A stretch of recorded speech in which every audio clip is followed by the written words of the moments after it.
Hello lovelies, my name is Eric and welcome to my YouTube channel. In this video we're going to be talking about the topic of black magic and what that even means and whether that's even a useful term. This was inspired by a video done by Abyss of Bliss. They seem to have taken it down since they posted it though, but I don't know if they're like rebranding, because I couldn't find any of their other videos either, so I don't know what's going on there, but I couldn't find the video when I went to do it before this video. But from what I remember, or from what I got, I feel like I only watched like the first few minutes of it, but it sort of got me thinking about this and got me like sort of churning over it, and when I went to go and rewatch it, it was gone. So if I am putting forward his ideas, or their ideas, I'm not sure on pronouns there, I'm sorry if I misgendered you, but if I'm putting forward their ideas in the wrong light, like, please forgive me. I can barely remember the video, I just remember the idea.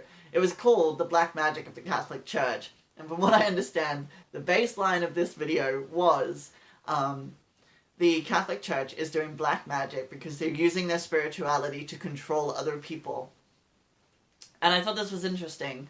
But I also sort of want to talk about my journey with that term, black magic, and sort of talk about like how some people see it maybe as I originally saw it, and how my view has developed over time, and what I see it as today, what I think of black magic is today. Now, of course, I got into occultism and witchcraft very early. I think I was 11 or 12 when I first bought my first book.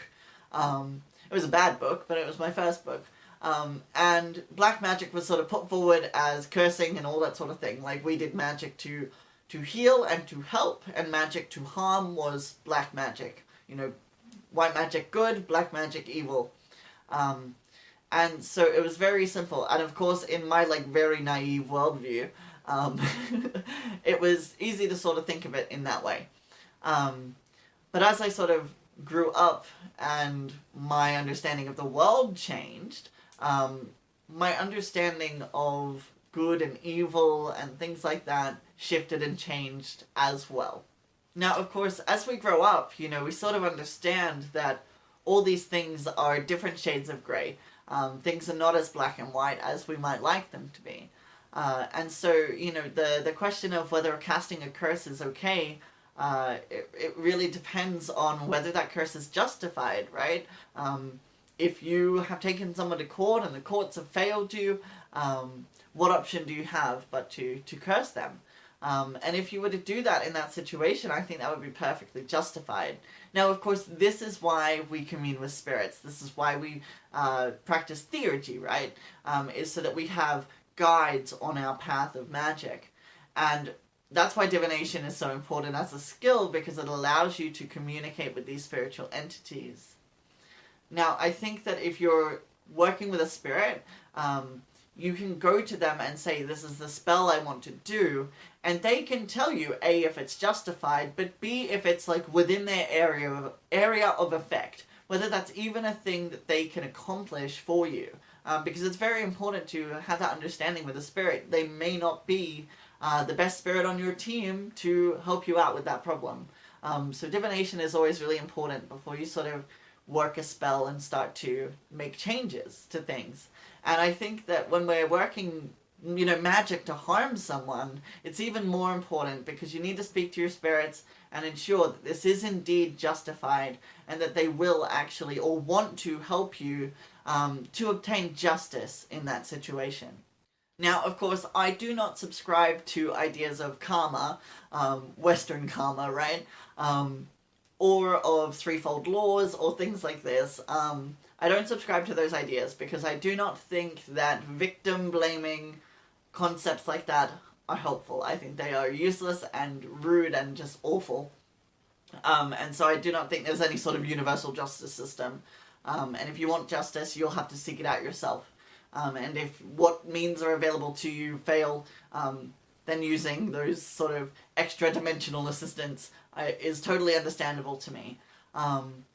And I don't think there's anything wrong with it, but it's through divination that you'll be able to determine whether that is indeed magic that you're supposed to perform. And I think that's a useful guideline for all of your spells.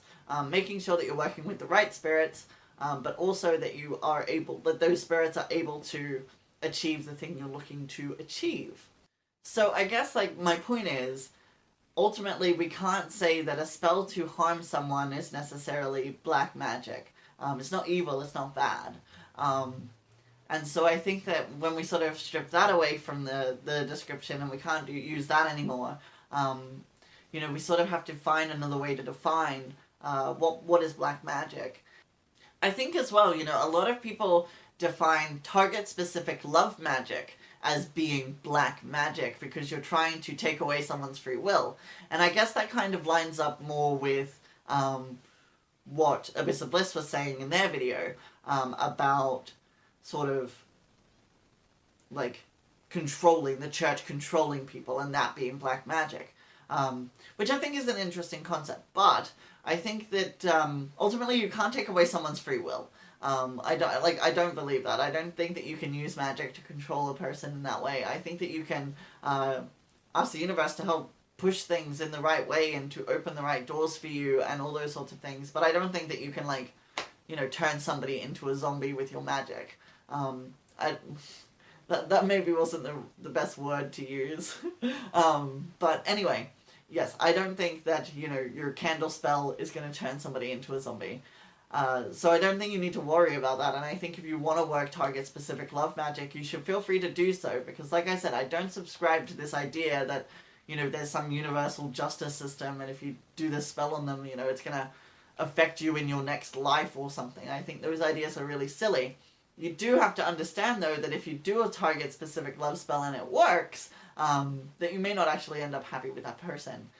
So you really have to make sure that you know what you want, and again, divination to make sure that it is indeed the right thing to do, because the spirits might be, in the case of a love spell, for example, they might be lining somebody else up in the near future for you, so you don't want to sort of get in the way of better plans or bigger plans that they have for you. So I guess, by all this logic, right, so black magic is not magic used to control someone, it's not magic used to harm someone, it's not evil magic. Black magic, by my definition and my, use and function, and this might be very sorceress of me to sort of redefine this term as I want to, but I think that it's the most useful way for me to think with the term and to work with the term. So black magic for me is infringing on one's own will. And I say will with a capital W, so true will, Crowleyan will. That it is black magic is magic that gets in the way of your true path, your true direction, and the way that you're meant to be going in life. And again, divination will help you to avoid doing any magic that will impede on you in the future. So make sure that you're using your divination and talking to your spirits and working with them on their way, as they're the ones who will guide you. They get to see the bigger picture than we can. Of course, this is all from a very spirit model perspective, and I guess that's sort of where I'm sitting today. But I think that for moving for avoiding black magic, which is infringing on one's own true will, rather than somebody else's, which is how I think with black magic, which I think is much more useful than saying that black magic is evil magic. That feels way too naive to me. And so magic that is black magic is the magic that harms yourself. That's how I would describe that. So I guess that's all that I really wanted to talk about in this video. It was a bit rambly, I feel. I'm looking at the timer and it's telling me I've been talking for 11 minutes. It probably won't be that long once I cut out all the bits of me sitting there staring at you like a stunned mullet. But I guess with that, I will bid you all good day, and I hope that you're all well. So until I speak to you next time, make sure that you like and subscribe to become a wizard today, and I will speak to you in the next video. Mwah. Bye!